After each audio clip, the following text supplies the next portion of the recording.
de que esse delay que a gente bota no YouTube antes de começar a aula é um pouco monótono, né? Mas é que o objetivo da gente é que as pessoas venham para o debate de manhã como se fosse para a sala de aula, né? Não é ficar vendo a palestra depois, né? Eu acho que também já comentaram comigo que depois palestra, eu fazendo palestra, as aulas, as palestras, os bate-papos, eles ficam... Alguns me falaram que perdem um pouco o fio da meada durante a conversa, né?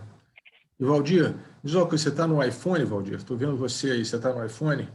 Não, é um Samsung. Não, é pelo seguinte, mas não, você está no telefone, né? É porque também já me falaram que, por exemplo, quando eu boto planilha, boto algumas coisas aqui, fica um pouco pequeno, entendeu? Mas eu não... Não, tranquilo. Entendeu? Assim, a gente vai tentando adaptar aí vai tentando adaptar o processo, né? Mas é que eu vou começar com algumas coisas aqui que eu... Bom, Marcelo me colocou de co-host aqui, ele está gravando. Esperar bater aí o horário, né? Bom dia, Marcelão. Bom dia, José. Tudo bom? Bom dia, Gil.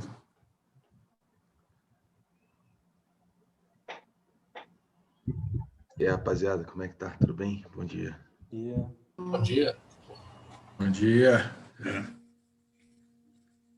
Você ainda já está no horário, lá. Aquela pequenininha ali já deve estar acordada.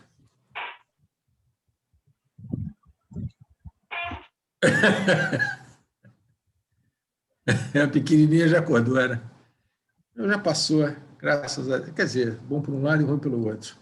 Vem cá, vamos lá, né? São 6h30. O Marcelo está sem microfone, então eu vou ter que fazer aí, né? Assumir esse processo aí, porque ele não está conseguindo se comunicar com a gente, ele está aí, obviamente, mas ele não está, por algum problema lá no notebook dele, ele não está conseguindo falar, né? Não estamos conseguindo ouvir o Marcelo, né? Então, eu gostaria de começar rapidamente pelo que... Bom dia, Cris. Bom dia. Deixa eu fechar os participantes aqui. Então, vamos lá. Eu gostaria de começar aqui, vamos dividir a tela, né?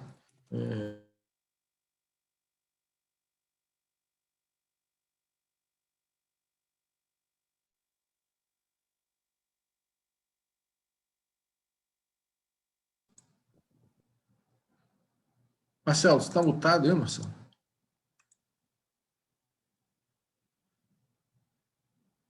Olha lá. Ninguém consegue te ouvir, né? Eu tinha terminado semana passada.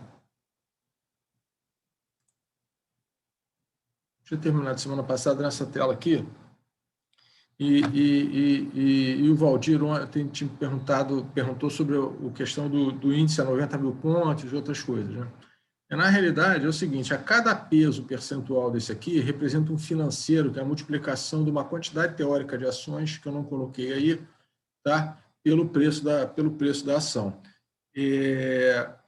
Isso tudo compõe os 100 mil pontos. Tá? Então, é um número índice, né? Para quem é engenheiro aqui, eu fiz economia, é um número índice, uma coisa bastante simples, né? E eu só separei aqui os pesos do índice, né? Por que eu estou falando isso? Porque, por causa disso aqui, tá? Isso aqui já está ultrapassado, mas é a mesma coisa. Vocês podem pegar o lucro por ação de cada empresa dessa, multiplicar pelo seu lucro por ação, pela sua quantidade teórica, você vai achar um lucro, né? Um valor de lucro que é o somatório desse lucro por ação esperado, né? Que na realidade é o que? É 9 mil dividido por 120 mil. Então, você tem um dividend yield chamado aí de dividend yield, um lucro por ação, né? Que tem que tirar... Você imagina que você pode calcular que o dividend yield vai ser uns 25% desse valor, você divide pelo Ibovespa, você tem que seria o dividend yield aí, tá? Mas é que isso aqui é muito importante, porque é essa métrica aqui da linha azul, tá? Eu já tinha, quando estourou a crise, eu tinha feito já essa conta aqui para trás, tá? Vocês olharem aqui o lucro por ação, porque isso aqui é esperado de 12 meses, tá? Beleza? À frente. Não o lucro realizado, o lucro esperado. Como é que você tira isso? Por exemplo, você tem hoje várias difusoras de informação, né? Por exemplo, Wall Street Journal, Bloomberg, uma série de empresas que captam essas expectativas de lucro, né? E divulgam essa expectativa de lucro. Então, assim, você tem um PI, né? Um preço-lucro, um PL, um preço-lucro do agregado do índice pelo seu lucro esperado. Então, ao forward da frente, PI forward. Isso, todo mundo usa isso para todas as bolsas, gente. Tá? Então, o 90 mil ali atrás foi um determinado lucro esperado à frente, multiplicado por um determinado múltiplo, que é o preço-lucro. Tá? Então, esse que vocês podem ver aqui, você vinha trabalhando nessa faixa de 9 mil pontos aqui, tá? Desde o final de 2018. Então, a taxa de crescimento esperado dos lucros, Marcelo, já vinha estabilizada, apesar do PI vir subindo, quer dizer, ou seja, a Bolsa bateu aqueles 115 mil pontos antes da crise, tá? Por expansão de múltiplos, não porque a taxa de crescimento de lucro vinha aumentando, tá? Então, assim, é muito engraçado isso, né? Por que eu estou explicando isso aqui para vocês? Porque, olha só, se você imagina a taxa, né? Taxa de crescimento ano por ano, né? A taxa de crescimento vinha subindo, porque se você dividir o lucro esperado aqui em outubro por outubro de 2017, você vai ver que a taxa de crescimento é altíssima, mas a Bolsa não estava subindo na mesma proporção. Ou a Bolsa estava subindo, tá? Porque a gente não tem o gráfico do índice aqui de 2017. A Bolsa subia, não por expansão de múltiplo, mas sim por crescimento de lucro esperado, né? Desculpa, eu tenho que sempre dizer que é crescimento de lucro esperado. Então, na realidade, o que influencia o índice é a taxa de crescimento de lucro, tá? Como qualquer ação, porque nada mais é do que o somatório, e a expansão de múltiplo. A expansão de múltiplo, ela é função da taxa de juros. E aí eu vou deixar isso para a aula de amanhã, ou quando o Marcelo chegar nessa questão de múltiplo, né? Porque se você tem uma taxa de custo-oportunidade caindo, né? Você pode, em tese, absorver uma margem menor nas ações. A tendência é que você tenha uma aceleração do crescimento da taxa de lucro das empresas, uma série de outras coisas que influenciarão esse preço-lucro, nessa relação de preço e lucro, né? Que é uma outra discussão. Mas, Valdir, dá para você fazer essa conta, entendeu? Tem uma relação que é ou a expansão do múltiplo ou a aceleração da taxa de crescimento do lucro esperado. Tá? É óbvio, eu tenho um amigo, um americano, que é gestor no fundo de Global Emerging Market, que ele faz isso aí, gente, mas ele faz isso porque a Bloomberg fornece para ele faz isso aí, Marcelo, com market cap de todas as empresas, tá, dos Estados Unidos. Ele faz isso, mas em vez de escolher, gente, em vez de escolher um determinado grupo, ele observa isso para a totalidade das ações da Bolsa. Aquela discussão que a gente estava tendo, que gerou a questão do beta, da observação e tudo e tal, ele já me mostrou, ele acompanha o market cap da Bolsa dividido pelo quê? Dividido pelo lucro esperado desse grupo todo de empresas. Né? Então, obviamente, a Bloomberg favorece... Pode falar. Ô Zé, me tira uma dúvida aí. Esse lucro esperado, qual que é o critério que normalmente o mercado determina? É CDI mais alguma coisa? Não, a experiência histórica? Não, lucro. É o seguinte, assim, o Marcelo hoje está, o Rubem, o Marcelo hoje ele está trabalhando o DCF, tá? Ele já avisou no início que ele vai usar múltiplo, que é o seguinte, Rubens, eu faço igualzinho que o Marcelo já fez na faixa branca. Ele vai lá e projeta o crescimento da receita e chega no DRE, no crescimento do lucro para 2022 e 2023, entendeu, Rubens? É a mesma coisa. Então, o que acontece? Imagina que o consolidado disso, de JP Morgan, BTG, sei lá quem, Credit Suisse, um consolidado disso, a Bloomberg captura essa expectativa de lucro para o ano seguinte, para os 12 e 24 meses à frente, tá? E divulga esse consolidado. E divulga isso individualmente, ok? Porque você tem que pagar um serviço a mais na Bloomberg para você clicar e ter acesso a quem está fazendo a projeção. Mas ela usa esse consolidado, Rubem, para divulgar esse número aqui, ó. Tá? Beleza? E esse aqui, como eu falei, isso aqui é só do grupo, Valdir, das empresas que atuam, que compõem o índice Bovespa. Tá?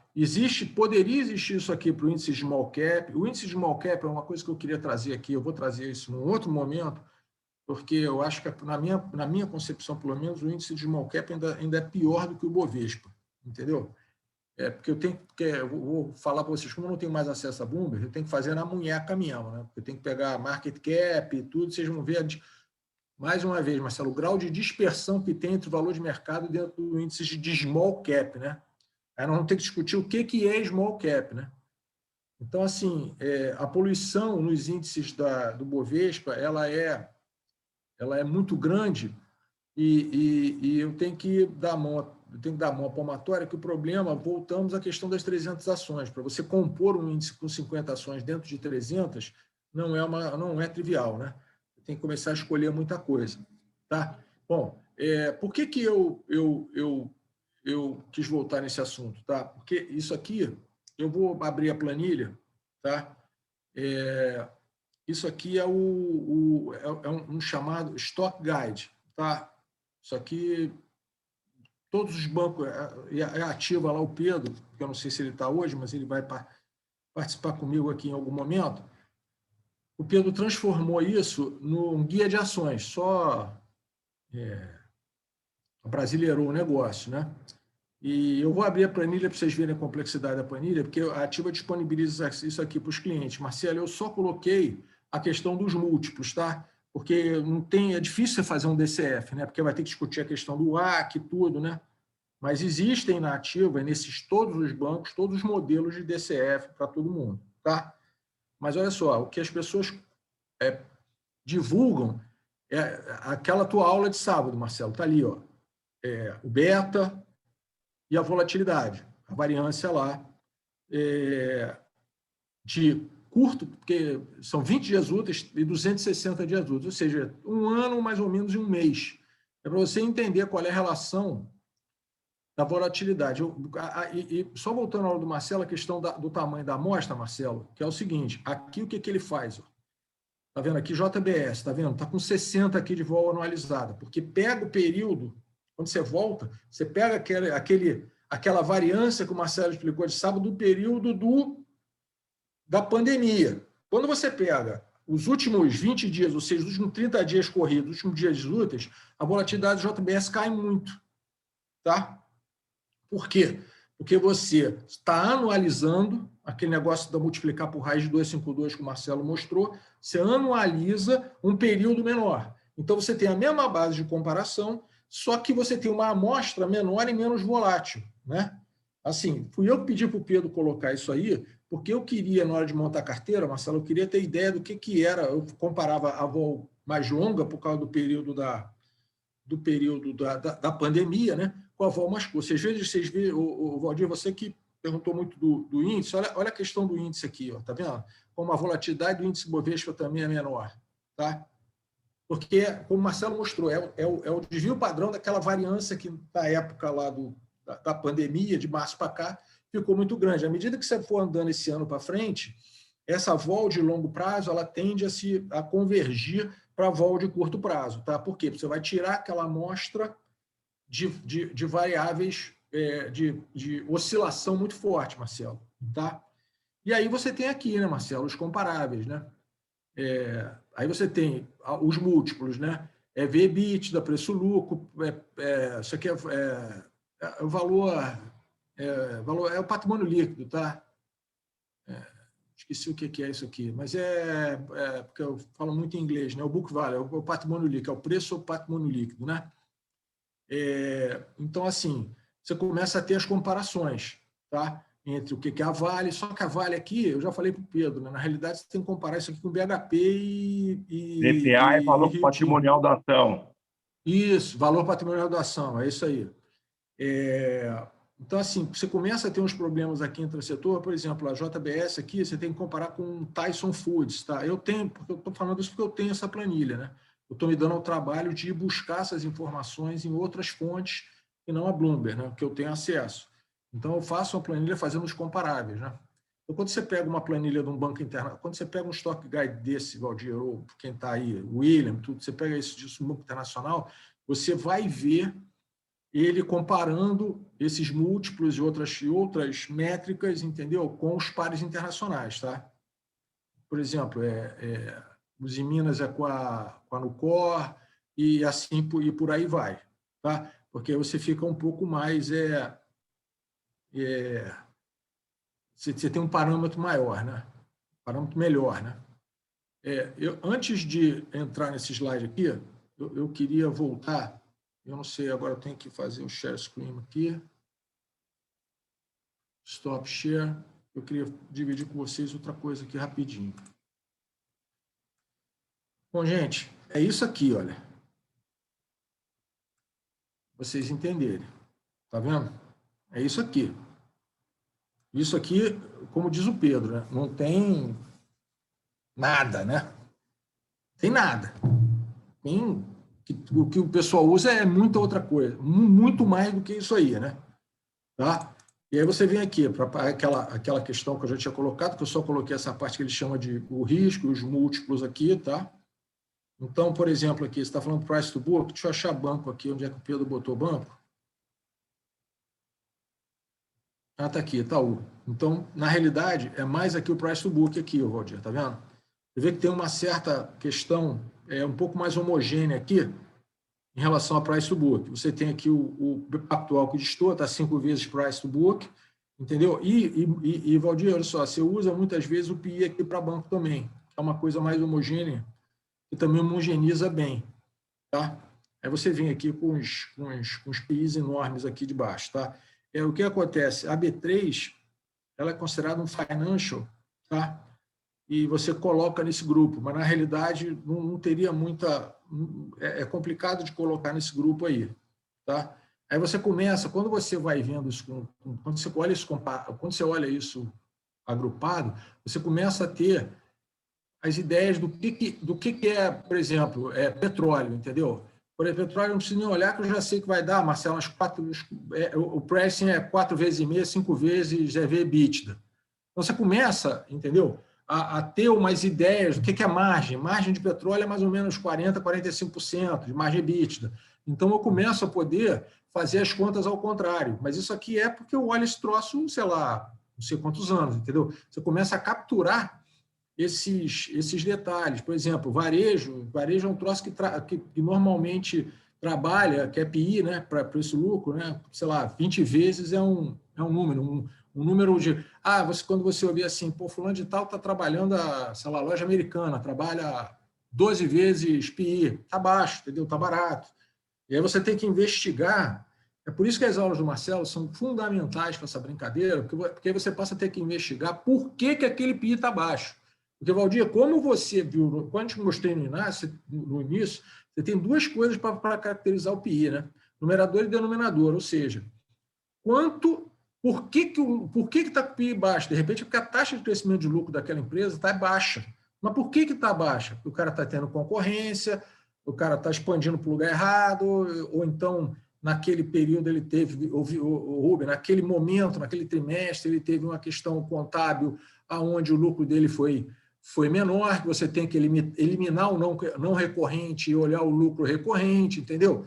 E aí você começa a fazer esse tipo de inferência, né? Então, assim, aí você vai aqui... Fala. Na parte de banco, o Banco Inter ele está sendo negociado a 5 vezes o lucro, enquanto os outros, na média... Não, o Banco Inter está aqui. Não, o Banco Inter... Ô, Leandro, a última vez que eu vi, que eu me dei o trabalho de parar, o Banco Inter negociava 10 vezes patrimônio líquido. O que tava ali... Quer ver? Coloca na parte dos bancos ali, por favor. BID, está aqui. Você está certo. Deve ter algum... Não. 10 vezes aqui, ó. 10 vezes patrimônio líquido, tá? O lucro esperado para o ano que vem é 90 vezes, tá? Deixa eu só te falar uma coisa aqui. Aí que entra aqui para você, Rubem, olha só. O que acontece? O Pedro só coloca o chamado ratio aí, tá? Aí eu fui olhar, tá? Eu fui olhar qual era o lucro esperado aqui, ó. Deixa eu ver onde é que está aqui. Não está aqui. Onde é que? Não sei onde ele botou. Eu fui olhar o lucro esperado. O lucro esperado era 1.200 bi para o ano que vem, Rubem. 1.200 bi. O banco dá prejuízo. Estou falando 2022. O lucro dá prejuízo. Tá, Leandro? O banco dá prejuízo. Então, eu te digo o seguinte. Sinceramente, o lucro esperado para esse ano são 355 milhões. Para o ano que vem, 1.200 bi. Acho a probabilidade de dar 1.200 bi ano que vem. Parei de fazer análise, Marcelo, no meio. Sinceramente, quando você começa a ver todas as linhas, você simplesmente parei, porque eu falei assim, o cara não vai dar 1.200 bi ano que vem, entendeu? Mas o mercado está esperando isso. Então, assim, eu não vou me dar o trabalho de ficar, de linha a linha, ficar projetando receita de tarifa, entendeu, Leandro? A taxa de crescimento para o cara ter... em banco você tem duas coisas, NIM e NI, né? Net Interest Income e Net Interest NIM com N, o que é? É a taxa, tá? É o percentual, né? Então, ele tem o valor, né, da receita de crédito, né, o nominal, e tem a taxa, que é a representação disso, dividido pelo patrimônio médio do trimestre, tá, Rubem? Tá?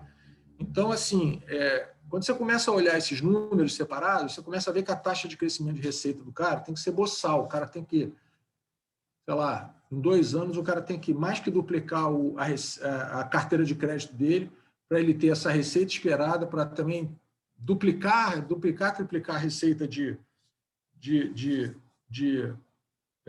serviços, entendeu? Para poder chegar perto daquela projeção do mercado. Mas o mercado é soberano, né? Como diz o Marcelo, mercadinho é soberano, é mercadinho mesmo, pequeno, de mentalidade. Fala. Por que então que ele é negociado tantas vezes ao lucro, sendo que a receita, o lucro dele não corresponde ao valor que ele está sendo negociado? Essa questão, né, Leandro, sério, essa questão vai ser explicada ao longo do tempo. O senhor Marcelo Desterro, por quê? Porque entra aquela história de que lá na frente a empresa vai ter o break-even, o cara está comprando market cap, aquela questão o cara está comprando market share.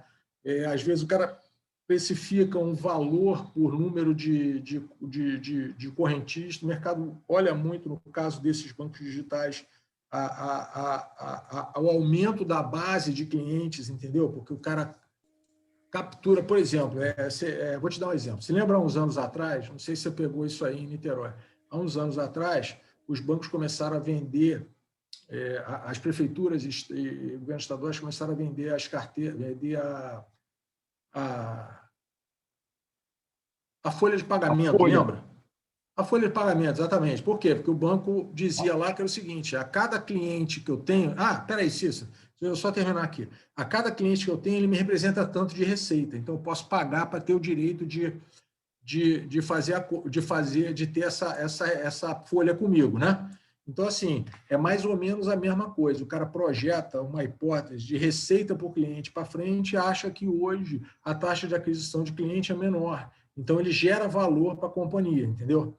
Aí é que a gente vai ter que discutir essa questão da receita futura para o cliente, entendeu? Mas isso aí é um assunto para o senhor Marcelo Desterro, porque isso é valuation e não é aqui essa brincadeira que a gente faz aqui de manhã. Fala aí, Cícero. Bom dia. Eu ia Bom tirar dia. dúvida, na verdade. Quando tem essa expectativa muito alta, 10 vezes, aí você até comparou comigo, olha, quando a gente olha um Itaú, um Bradesco, a gente fica mais tranquilo ali, mais pé no chão, é uma instituição ali sólida, consolidada há muito tempo. Quando você olha a ação de um banco muito grande desse, você não tem expectativa de dobrar ou triplicar, porque o banco é enorme, né? Se olha um banco Inter, eu acho que eles olham o potencial, essa é a minha dúvida, não seria isso? E não Eles é olham isso o mesmo. potencial de crescimento e não exatamente uma coisa concreta ali. Não, Assim, sem eles olham, dúvida. o banco é pequenininho, assim, daqui a, sei lá, 5 anos ele pode triplicar ou quadriplicar de tamanho, né? Cícero, sem dúvida nenhuma, mas aí é uma discussão que eu... Deixa eu ver se alguém entrou aqui no chat. Aqui. Porque isso é uma discussão que eu não estava querendo ter, por uma razão simples, você vai entender. É o seguinte, Mas só um ponto, tá, Luiz? É dúvida, tá? Não é afirmação. Não. Mas eu faço questão de eu não queria entrar nesse detalhe, porque é o seguinte, tá? O que acontece? Você tem a experiência do banco aí, né? O que acontece? Você pega 2% taxa de juros, né? E você pega o que está acontecendo na área de serviço bancário, que está todo mundo, né? Na realidade, né? Está pagando para adquirir cliente, tem um custo de aquisição do cliente, entendeu? Na realidade é essa, né? Porque o cashback você tem que lançar isso em algum lugar, concorda, Rubem? O cara está tendo uma despesa, você tem que dar uma contrapartida disso. Então, o cara está abrindo mão da margem dele, o cara está lançando isso como despesa de marketing, entendeu, Rubem? O cashback não cai, concorda? Não cai no colo. Você tem que trazer isso em algum lugar. Você está ganhando e está abrindo mão de um pedaço do teu retorno para alguém. Então, para os bancos, isso aí, ou Cícero, para os bancos menores, não por causa do Itaú, é o chamado custo de aquisição de cliente, entendeu? Então, aí a gente vai ter que entrar naquela discussão que você conhece melhor do que a gente, que é o seguinte, né? O NIM está caindo, né? Você tem uma competição por serviços financeiros muito agressiva, então a tendência é de compressão de margem. E a compressão de margem não é só para o Itaú, para o Bradesco, para o Santander, o Banco do Brasil. Essa compressão de margem é para todo mundo, né? E as pessoas não estão com essa percepção de que os bancos digitais estão participando desse processo de compressão de margem, de aumento de concorrência, entendeu? Então eu fico pensando lá à frente o seguinte, beleza, vai ter que esperar virar todo mundo a Amazon, é isso? Todo mundo fica comprando o modelo da Amazon, que o cara domina o mercado totalmente e impõe o preço que ele quer, um modelo monopolista, um modelo oligopolista, entendeu? Como é que fica esse negócio? A gente vai voltar, para esses caras crescerem desse jeito, a gente vai voltar à situação anterior, que é menos concorrência? Então, assim, essa discussão, eu não queria entrar, porque essa discussão é do Marcelo, entendeu, Cícero? Porque é aquela história que o Marcelo sempre fala das premissas, entendeu? Porque outro dia eu falei isso, deixa eu ver, preocupado aqui para não. Outro dia eu falei isso, né? Assim, você vai para a reunião com gestores e com analistas para falar de bolsa, ninguém fala do. A discussão são as premissas, o exercício que o Marcelo está fazendo, vai continuar amanhã fazendo. Quais são as premissas, Rubem? Negócio para construir a empresa do zero, esse é o debate, quais são as premissas, né? Então, assim, quando vem influências aí, diz assim, fulano de tal vai 12, eu só me pergunta a mesma coisa, tá bom, mas como, né? Por que vale 12? Entendeu? Como que o cara chegou nesse... É essa discussão que quando você pega 3, 4 pessoas que são gestores, analistas, tudo, a discussão é essa. Ninguém fica checando o valuation, entendeu? A gente fica discutindo exatamente o que a gente está fazendo, que o Marcelo está largando do zero, entendeu? Você fica discutindo as premissas. Por quê? Porque o resto é matemática. Perfeito. No caso de... Assim, a gente está falando de banco, mas a lógica vale para qualquer empresa, né? Mas qualquer no caso empresa. dos bancos, no caso aí dos bancos específicos, esses bancos já nasceram com estruturas digitais, o que eu vi de comentário que potencializa isso é que para um banco grande ele se tornar totalmente digital, teria que ter uma estrutura à parte para isso. Totalmente à parte, porque os sistemas já estão, eu diria ali, meio que para essa finalidade obsoletos, né? Os bancos digitais já nascem com a estrutura à parte e tem um potencial maior de crescimento nesse segmento, entendeu? Mas aí é que a gente... Não, foi só o que eu vi, tá? Não, Rubem. Cícero, não, tá ótimo, sem problema, que eu já passei por todas essas discussões aí que você está colocando, né? Primeiro, o caso clássico dessa história do chamado legado, né? Vamos dizer isso que você está fazendo, que você tem um legado, né? Esses caras, né? Ô, Cícero, você deve ter pego lá sistemas da Itautec, né? Lá atrás, né? Dentro do banco, né? O banco chegou a criar a Itautec para poder ter uma questão de desenvolvimento de tecnologia in-house, né? Então, assim, tem todo um legado, né? São várias linguagens, aí o Rodrigo pode ser mais claro, são várias linguagens que tem que se falar. É por isso que toda vez que tem essa questão de, não, vamos plugar, né? Vamos fazer M&A, vamos consolidar e o cara vai crescer. Não, tem toda uma questão de implantação, de sistema, entendeu? Essa coisa, o mercado fala isso e acha que é fácil. Não é não, cara. É o seguinte, imagina que ao longo dos últimos 30 anos, Itaú, Bradesco, Banco do Brasil vem compondo, né, várias tecnologias, várias linguagens, vários sistemas. E, obviamente, esses caras têm esse legado, além do número de funcionários. Tá? O Cícero, eu em 2018 fiz uma conta quando estava com esse negócio aí. O Cícero, olha só, você deve concordar comigo. Se o Itaú mandasse um terço das... Se eu pegasse lá o D&A, né? Despesas gerais e administrativas, né, que estava o pessoal ali embutido, se você cortasse um terço daquilo ali, era equivalente ao lucro líquido do ano. Tá? Então, assim, obviamente, você não pode fazer isso por causa do sindicato. Tá? Então, assim, tem esse setor ainda vai mudar muito. E o mercado está pagando um preço que, Leandro, é um preço de fintech, né? Então, vamos ver onde é que isso vai parar. Essa discussão aqui é muito longa, tá? Mas isso acontece para vários setores, tá? Não está acontecendo só no setor de saúde, lá, aqueles valuations malucos de Apvida, de Redditor. Por quê? Porque os caras estão consolidando o mercado e uma série de outras coisas. Eu vou te dar um exemplo aqui, Cícero, dessa questão a gente está discutindo já o Magazine Luiza, né? Eu tenho que entrar nesse slide aqui rapidamente. Tem que entrar nesse slide, então eu vou terminar. Existe um adicional, o Marcelo pode falar disso mais para frente, um adicional de ganho desse múltiplo em cima de Magazine Luiza, que é o valor de mercado, que é o seguinte, tá? Por exemplo, aonde ela trada em termos de GMV, valor geral de vendas, que soma e-commerce com a venda própria, entendeu? Sobre lucro, o que quer que seja. Aquele market cap dela, aquele preço de ação dela, aquele 100 e não sei quantos bi de market cap, transformam qualquer aquisição em gerador de valor, porque nenhuma empresa no Brasil que ela vai comprar vai ter um múltiplo igual ao dela. Então, o que acontece? O próprio valor de market cap dela ajuda, porque o follow-on que ela vai fazer de captação, por exemplo, você vai hoje, você imagina o seguinte, no valor de mercado dela, você vai fazer um follow-on de 10 bi, a diluição é menos de 10% do controlador. Entendeu? Então, tem toda uma questão de M&A para ser discutida que favorece a Magazine Luiza e pesa contra a Via Varejo, tá? Nesse processo de aquisição e de crescimento, porque é um setor intensivo em tecnologia e galpão logístico, as pessoas ainda não notaram isso. Tá?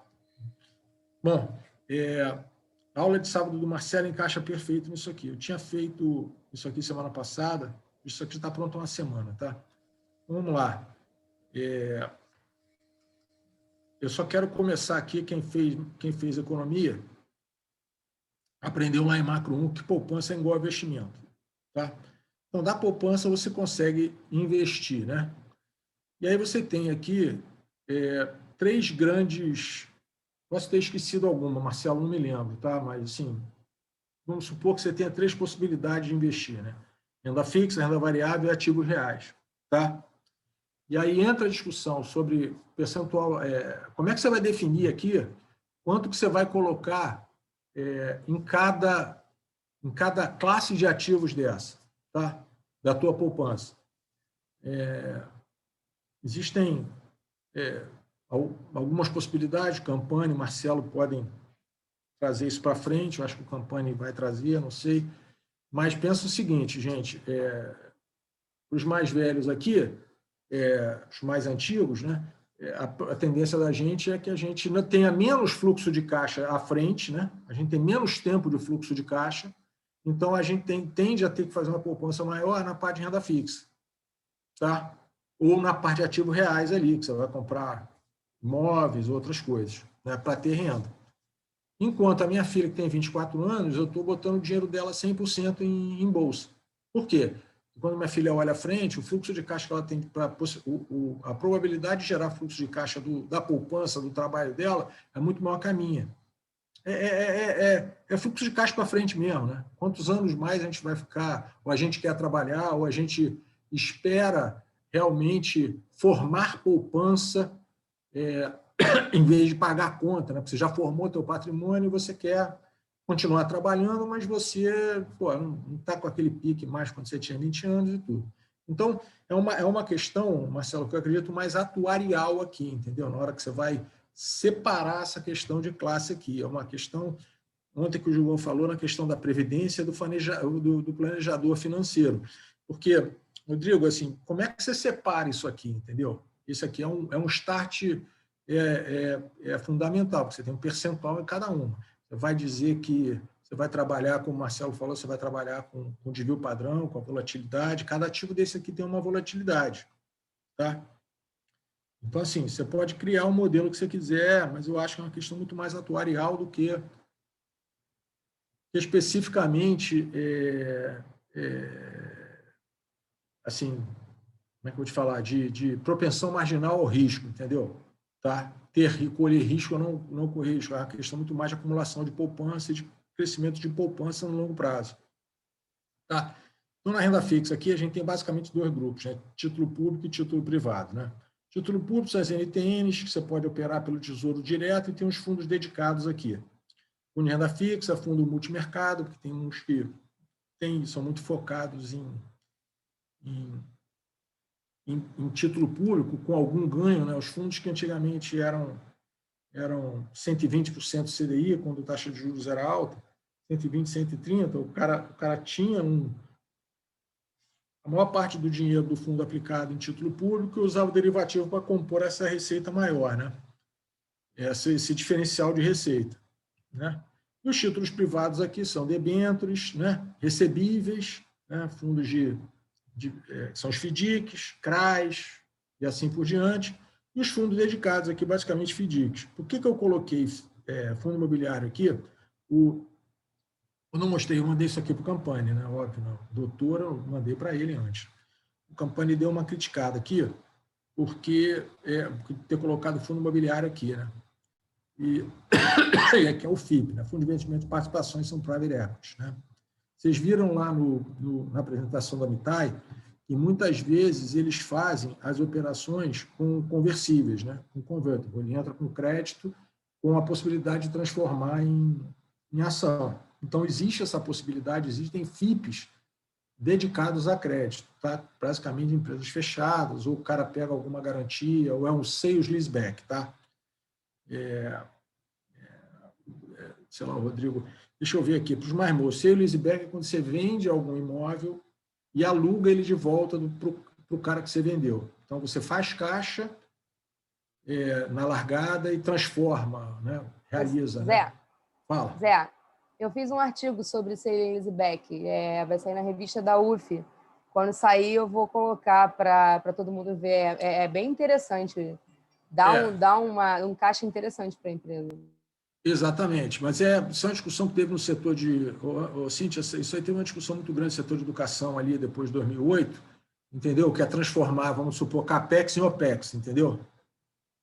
Você transforma CAPEX em OPEX, tá? Então, assim, muita dessas... A Estácio era uma que era proprietária dos campos e começou a vender. Aí aí começam os conflitos de interesse, né? Porque você começa a ter um grupo de pessoas que tem o benefício de comprar faz um fundo imobiliário e compra esses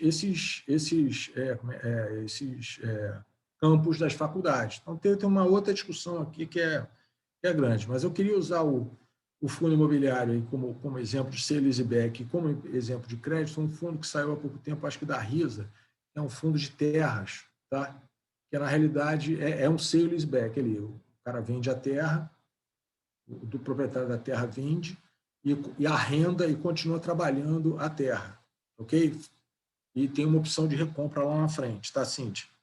Assim, é um fundo imobiliário? Na minha concepção, não. Para mim, é um FDIC, com uma garantia real que é a crédito, que é a terra atrelada. Mas a legislação permite a ele que ele como o fundo está comprando, tem um contrato de compra e venda e caracteriza a aquisição do imóvel, entendeu? Ele permite que isso seja colocado como fundo imobiliário. Então, ontem, aquela discussão com o Gilvan, é o seguinte, existem a legislação, a CVM, né, as regras da CVM permitem uma certa flexibilidade. Por isso, Cintia, que eu desde o começo recomendo que você vá ler o prospecto, entendeu? Tem que entender o que o fundo está fazendo.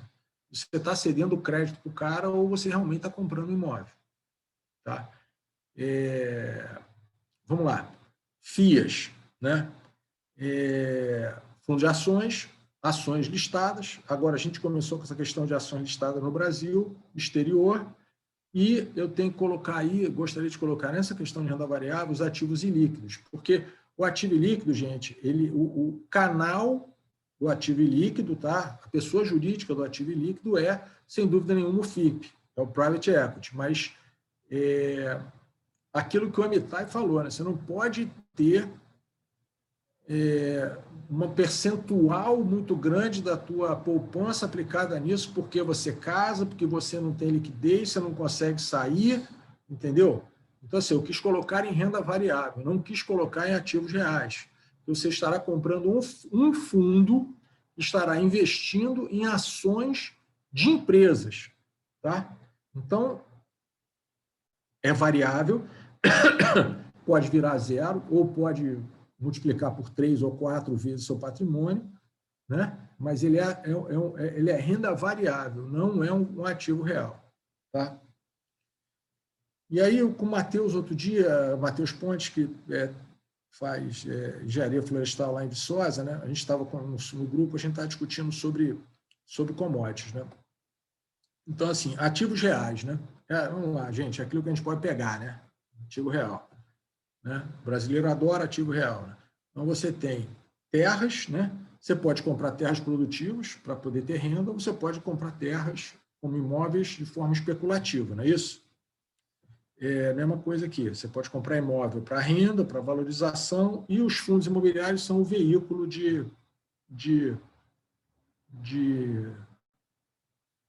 o veículo que se é usado para você comprar, né, de modo fracionário, democrático, um pedaço daquele imóvel. Né? E você tem as commodities, efetivamente, que é o mercado futuro de commodities. E você tem as commodities agrícolas, metais e energias. Tá? Que são aqueles mercados que você vê em Chicago, ou você vê na B3, você pode comprar o boi gordo. Então, assim, são opções de ativos reais. Tá? Obviamente, hoje você tem, dentro de fundos aqui, multimercado, você tem gente operando commodity agrícola. Eu acho que em breve a gente terá para o público no geral muitos fundos para o varejo, que não são para investidor qualificado, operando e trazendo esses ativos aqui nas suas carteiras para compor rentabilidade. Então, assim, volto a dizer, né? Assim, leiam bem o prospecto, vocês entenderem qual é o regulamento do fundo e o que o fundo faz. Tá? Porque o que acontece? Existe um conceito antigo já, que é o seguinte, que é o do attribution. Né? Lá fora, os fundos, todo o alocador, né? O cara que faz fundo de fundos, ele, dentro da análise dele, ele pede para os fundos um negócio chamado attribution, que é o seguinte, o cara pergunta lá para você diz aqui que aonde você ganhou dinheiro? O que compôs a rentabilidade? Né? Então, eu trabalhava para um fundo para um hedge fund de fazer só long short, Global Emerging Market, foi de 2009 a 2013. Então, o nosso attribution tinha várias formas. Né? O nosso attribution tinha por região, por país e por setor que a gente operava dentro de cada país. Tá? Então, o que acontece? O alocador sabia exatamente de onde tinha vindo a nossa rentabilidade. Pegava o nosso regulamento, o nosso estatuto, né, e comparava. Olha só. Né? Então, assim, você pega um FIA, que diz que é FIA, e você compra lá porque acha que o cara é bom de ação. Aí o cara está ganhando dinheiro com mercado futuro de câmbio, tá? Tem alguma coisa errada, né? Você pode ficar lá porque a rentabilidade dele é boa, porque ele é um bom trader, mas não é aquilo que você escolheu para investir o seu dinheiro. Tá? Então, assim, existem inúmeras possibilidades hoje no mercado de você...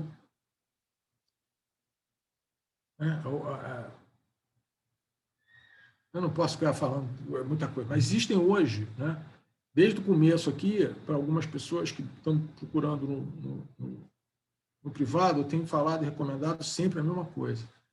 Lê um prospecto, lê um regulamento de fundo, entendeu? Porque, assim, para você poder entender se é aquilo que você está querendo fazer. Aí, outro dia, a Diana me mandou uma mensagem assim, Zé, mas precisa de tudo isso para investir? Precisa saber tudo isso para investir? A resposta é a seguinte, olha só, gente. Se você é um cara que, né, se é um mineiro lá que nem o Rubem deve ter um monte de coisa aqui nesse ativo real, deve ter um monte de sala, um monte de coisa, deve ser a poupança dele, que ele fez isso nos últimos 40 anos, entendeu? É o seguinte, assim, não precisa saber de tudo não, gente, entendeu? Vocês precisam ser, porque investimento, ela como a Amitai falou, você tem que a questão do risco que o Marcelo estava colocando. Cada ativo desse aqui tem um risco, entendeu? Eu vou dar um exemplo que as pessoas não veem muito nesses ativos reais aqui, que é o risco de liquidez, entendeu? Existe o risco da liquidez aqui. Mesmo o ativo que é alocado, né, você compra o ativo para alocação, você tem o risco do teu locatário ir embora, entendeu? E você não consegue vender aquele imóvel no preço que você quer, a não ser que você esteja num boom imobiliário, com a velocidade, e você vai ter que colocar lá o PTU, vai ter que fazer obra, aquela coisa toda. Então, cada ativo aqui, gente, tem um risco. Por exemplo, eu não gosto de ativo líquido. Não gosto. Eu gosto de saber exatamente, eu gosto de saber que eu posso vender. Né? Eu não gosto, tenho grandes amigos que investiram muito em arte. Eu não gosto de investir em arte. Por quê? Porque não gera fluxo de caixa. Eu não consigo saber qual é o valor daquele negócio. Eu vou depender de alguém que vai definir qual é o preço para mim. Eu não gosto desse tipo de ativo. Eu não gosto desse tipo de operação. Mas, cara, tem gente que... Eu tenho um grande amigo, eu sou padrinho de casamento, que, de repente, é um dos maiores machões do Brasil. Entendeu? A poupança dele toda está em arte. Então, assim, gente, investimento, cara, todos eles têm um risco associado e todos eles contribuem para a formação de poupança. Tá? Então, essa questão da diversificação, que a gente estava conversando lá outro dia no grupo, ela é legal, ela está lá no Markowitz, risco, beleza, mas olha só, gente, cada um de vocês que está aqui assistindo, tá? Cada um de nós que está aqui tem uma aversão a risco. E vocês têm que encontrar quais são os ativos que vocês, como diz o Amitai, vocês dormem tranquilos, entendeu? Eu não dormiria tranquilo com um monte de quadro na minha sala. Eu podia ser roubado, entendeu? Eu ia ter que botar a luz determinada nele, porque senão estraga a pintura, não sei o quê. Eu não ia conseguir ter um... Pô, eu não gosto do imóvel pelo seguinte, eu vou depender de um corretor que vai me dizer quanto é que aquilo vale. Para mim é difícil, entendeu? Eu prefiro olhar para a tela e ver o preço da Petrobras, entendeu? Então é o seguinte, cara, isso aí não tem receita. Então, essa questão que todo mundo fica vendendo da diversificação, não adianta você ter 15 classes de ativos, não adianta você ter várias coisas para diversificar o seu risco, entendeu? Não adianta, gente. Assim, por exemplo, no começo da década de 2000, né, os famosos hedge funds, né, o cara fazia, eu não sei se o Marcelo está aí, mas eu não estou mais vendo, eu fazia assim, ó, era assim, era 130, a moda era o seguinte, 130 vezes, 130% do patrimônio. Você fala, mas como é que compõe 130% do patrimônio? O cara tinha uma quantidade de short, o cara tinha 140 para ficar, o cara tinha 70% comprado e 70% vendido. Aí você vai olhar para o cara tem 50 papéis ali. Ainda existe esse tipo de fundo, tá? Aí você tem 50 papéis ali, comprados e 50 vendidos. Tá? Alguns deles não são pares correlacionados. Eu expliquei na aula com o Marcelo lá. Não é o mesmo setor, né? Então, assim, para que isso? Porque todo mundo queria metodologias para diminuir o risco. O que aconteceu foi que isso aí não deu em nada. Hoje, os hedge funds estão fazendo isso, mas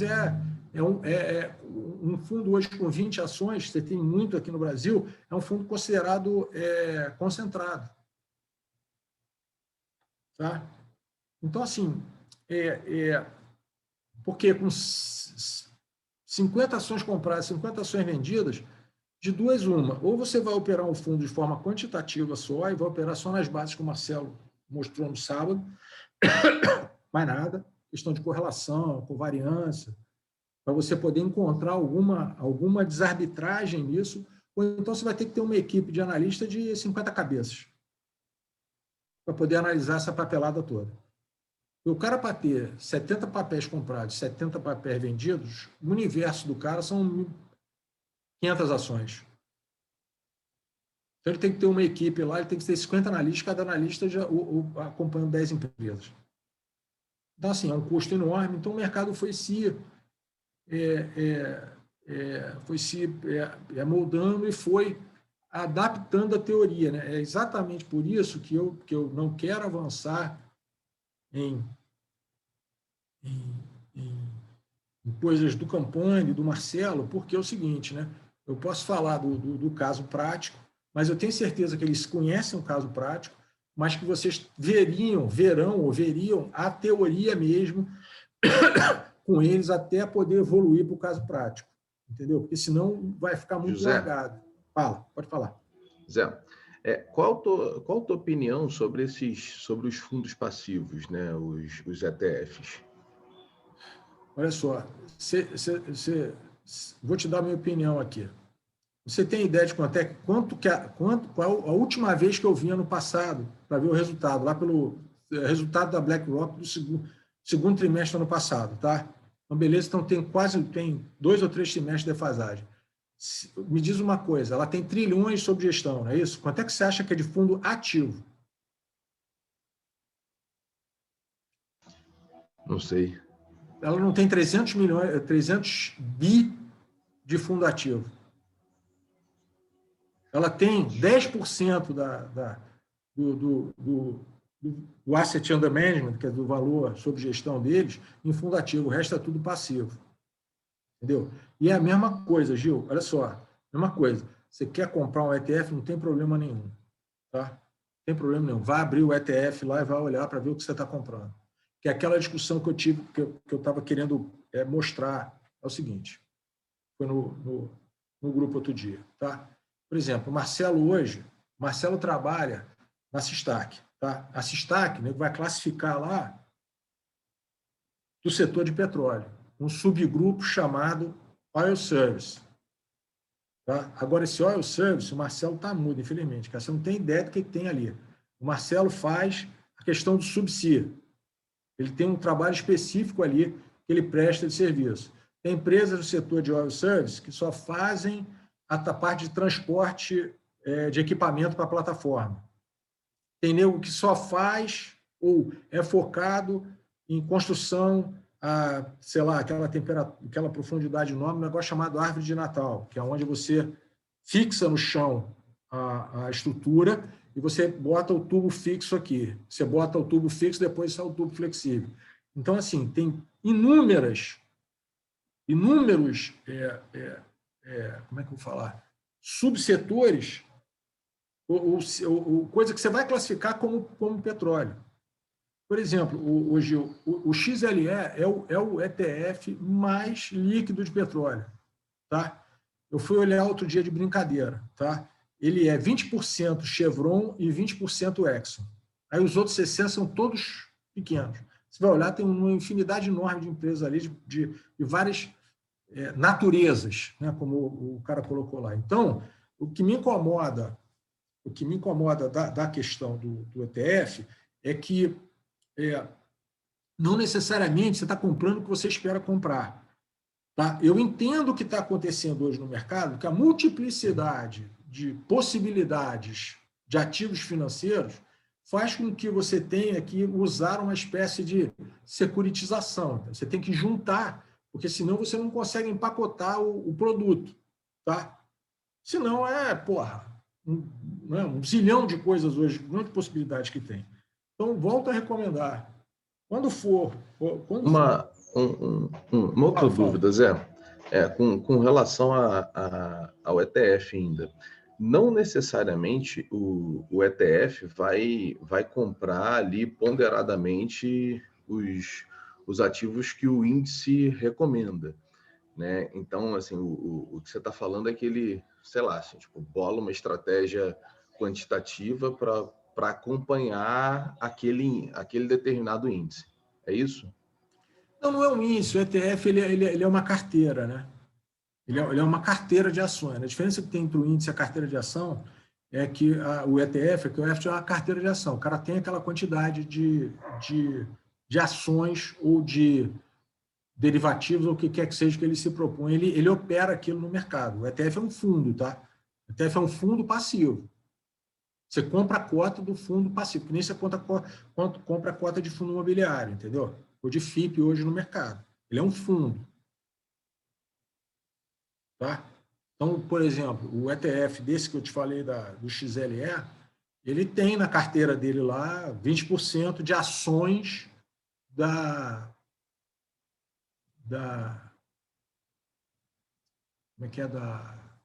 Exxon e 20% da Chevron.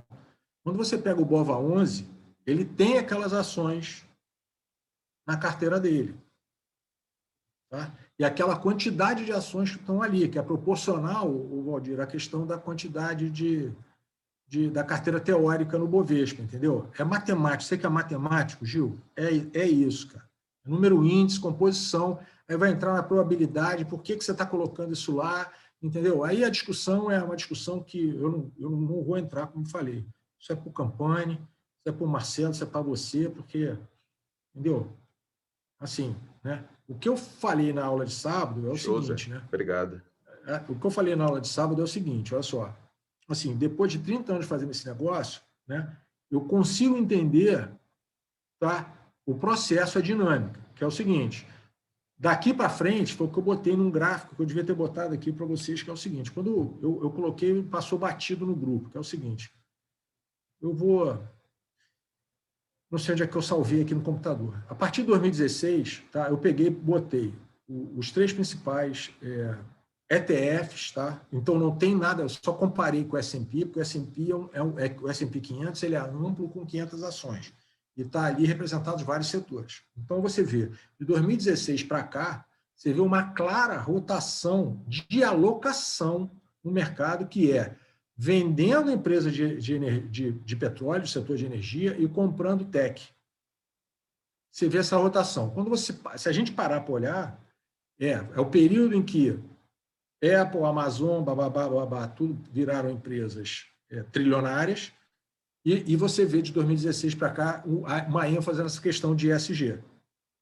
Então você vê o mercado rodando claramente. Isso, Gil, para mim será uma mudança secular e irá acontecer no Brasil também. Entendeu? O problema aqui é o que o Marcelo já falou várias vezes. Quando você pega a pauta de exportação nossa, gente, a Vale sempre será uma empresa representativa na Bolsa. Não tem como isso não mudar. Porque aí entra a questão do setor da atividade econômica no Brasil, entendeu? Do PIB. Não tem como você vai para a Austrália, que é uma economia de recursos naturais, você pega lá a Austrália, BHP, Rio Tinto, também é concentrada, entendeu? Hoje a Bolsa Americana, na minha opinião, é concentrada em tech. Cara, quando você vai para a China, aí você enlouquece. Você quer fazer um exercício bacana de matemática? Pega os índices lá de Hong Kong e de Shenzhen. Aí você vai enlouquecer. Pega lá, que a multiplicidade de coisas lá é gigante. Gigante. É que a gente está acostumado com esses nomes que a gente, né, ocidentais. Né? Quando você vai para lá, então, aí você, Singapura, vai na Bolsa de Singapura. Eu não quero nem ir, cara.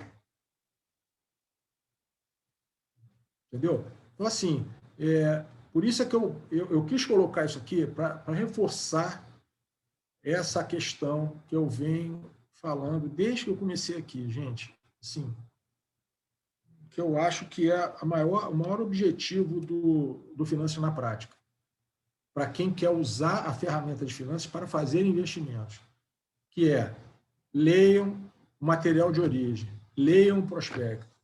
Cara, hoje, olha só, o que acontece? Eu já li tanto formulário de referência na minha vida, tá? Que hoje eu já sei quais são os itens, eu já sei que quando eu quero saber alguma coisa, eu já sei onde é que eu vou. Entendeu? Eu quero saber qual é a participação acionária, eu vou lá no item 15. Eu quero saber qual é a remuneração da administração, eu vou no item 13. Entendeu? Zé. Fala. Sem ser chata, a gente já está em cima do laço. Então tá. Não, beleza. A gente prepara outra coisa. Vocês querem trazer alguma outra coisa? Querem continuar nesse slide para a gente debater mais para frente? Gostaria que vocês botassem lá no grupo e tudo. Que Por mim, pode continuar na próxima aula a partir desse ponto. Excelente. Porque... não, isso aqui fica bem visual e vocês vão perguntando e a gente vai debatendo. Tá? E outra coisa, só botar lá no grupo e a gente vai debatendo. Mas olha só, último minuto. Enfatizar. É chato, é muita coisa, eu sei. Leiam os prospectos, leiam os formulários de referência. Com o tempo, vocês irão perceber que vocês não precisam ler 400 páginas. Tá? Beleza? É isso. Deixa eu acabar aqui e devolver lá para o Marcelo. Peraí, stop share screen. Pronto. Senhores, até segunda-feira que vem. E, por favor, hein, eu me alimento das dúvidas de vocês lá no chat. Tá? Sem isso, eu não Parabéns, sei. Zé. Não consigo fazer. Parabéns, tá? muito bom. Parabéns. Peraí, mas deixa eu devolver lá para ele. Peraí, eu sei disso. Devolve o rosto para ele, devolveu? Eu tô exatamente. Ou então, ele está no roxo, eu tenho que sair de cor roxa, é isso? Ele está no roxo, ele é o roxo, eu sou cor roxo. Então, beleza. Senhores, até semana que vem. Muito obrigado, hein? Valeu, Zé. Obrigadão. Obrigada, José. Bom dia. Bom dia, tchau. Bom dia, gente. Bom dia, tudo bom. Bom dia, pessoal.